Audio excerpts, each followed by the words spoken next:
नमस्कार दोस्तों, good evening. सुबह हमने राधा कृष्ण आयोग के बारे में पढ़ा था और इस समय मैं आपके लिए इस रिलेटेड कुछ प्रश्न लेके आया हूँ जो कि हम अभी हल करेंगे। पहला प्रश्न है, राधा कृष्णन आयोग की सिफारिश क्या थी? राधा कृष्णन जो आयोग है उसकी सिफारिश क्या थी? ठीक है, सबसे पहले जो राधा कृष्णन आयोग था वो 1948, ठीक है, 1948 में स्वतंत्रता के बाद के भारत में उच्च या विश्वविद्यालय शिक्षा का सबसे पहला शिक्षा आयोग था, ठीक है, जिसकी मूल्यवान सिफारिशें थी कुछ। इसने पेशेवर या कौशल शिक्षा के साथ साथ महिलाओं को सशक्त बनाने की शिक्षा पर जोर दिया।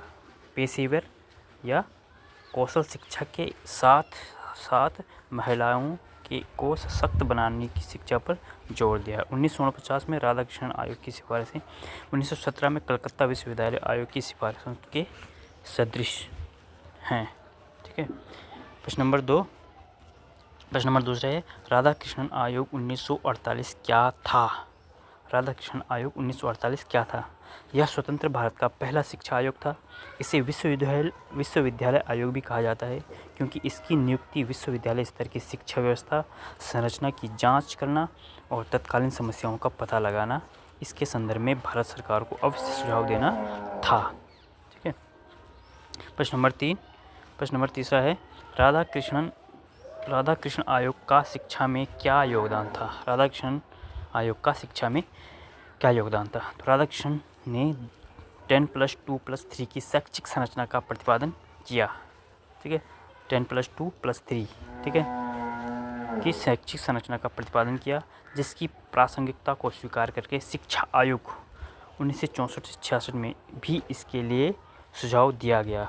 1968 तथा 1986 की राष्ट्रीय शिक्षा नीतियों ने इसको लागू करने पर बल दिया, जो कि आज भारतीय शिक्षा में यह शैक्षिक संरचना लागू है, ठीक है।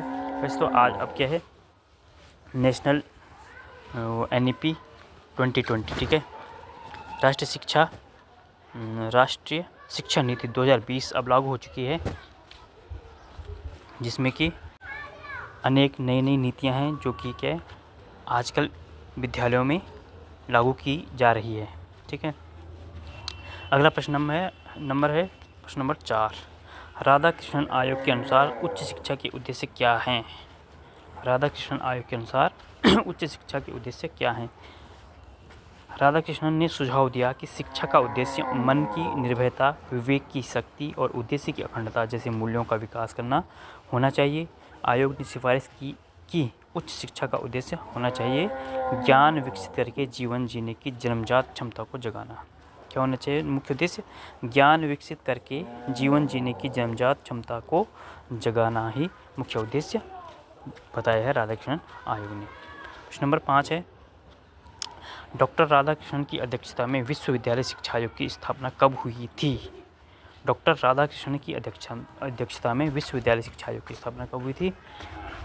स्वतंत्रता के तुरंत बाद 1948 में डॉक्टर S राधाकृष्णन की अध्यक्षता में विश्वविद्यालय शिक्षा आयोग की स्थापना की गई, जिसका उद्देश्य भारतीय विश्वविद्यालय शिक्षा पर रिपोर्ट देना और ऐसे सुधार और विस्तार का सुझाव देना था जो देश की वर्तमान और भविष्य की आवश्यकताओं और आकांक्षाओं के अनुरूप वांछनीय हो सकते हैं, ठीक है। प्रश्न नंबर 6वां है, विश्वविद्यालय शिक्षा आयोग 1948 से 49 क्या है? विश्वविद्यालय शिक्षा आयोग 1948 से 49 क्या है?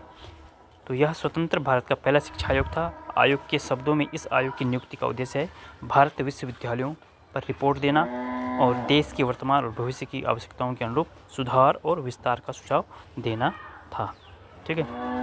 प्रश्न नंबर 7वां है, राधा कृष्ण के अनुसार शिक्षक की सही परिभाषा क्या है? राधा कृष्ण के अनुसार शिक्षक की सही परिभाषा क्या है? तो उनके अनुसार राधा कृष्ण के 10 अनमोल विचार थे, उनमें से एक है शिक्षक की परिभाषा उन्होंने क्या दी है कि शिक्षक वह नहीं जो छात्र के दिमाग में तथ्यों को जबरन ठूसे। शिक्षक वह नहीं जो छात्र के दिमाग में तथ्यों को जबरन ठूसे, बल्कि वास्तविक शिक्षक तो वह है जो उसे आने वाले कल की चुनौतियों के लिए तैयार करें, ठीक है। और दूसरा क्या, भगवान की पूजा नहीं होती बल्कि उन लोगों की पूजा होती है जो उनके नाम पर बोलने का दावा करते हैं। लेकिन यहाँ पे शिक्षक की परिभाषा पूछी गई है राधाकृष्णन के अनुसार, तो उनके अनुसार है शिक्षक वह नहीं जो छात्र के दिमाग में तथ्यों को जबरन ठूसे, बल्कि वास्तविक शिक्षक तो वह है जो उसे आने वाले कल की चुनौतियों के लिए तैयार करे। प्रश्न नंबर 7वां, प्रश्न नंबर 8वां, प्रश्न नंबर 8वां है यहाँ पे, राधाकृष्णन आयोग का निष्कर्ष क्या है? निष्कर्ष सब ठीक है ना, इसका निष्कर्ष क्या है?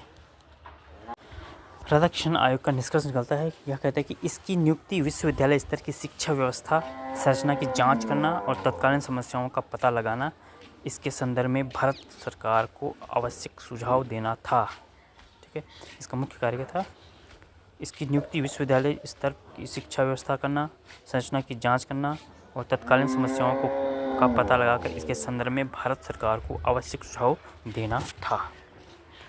धन्यवाद साथियों, आज राधाकृष्णन आयोग पूरा हुआ। इसके 8 ही प्रश्न बन पाए और कल दूसरा टॉपिक लेके आएंगे सुबह।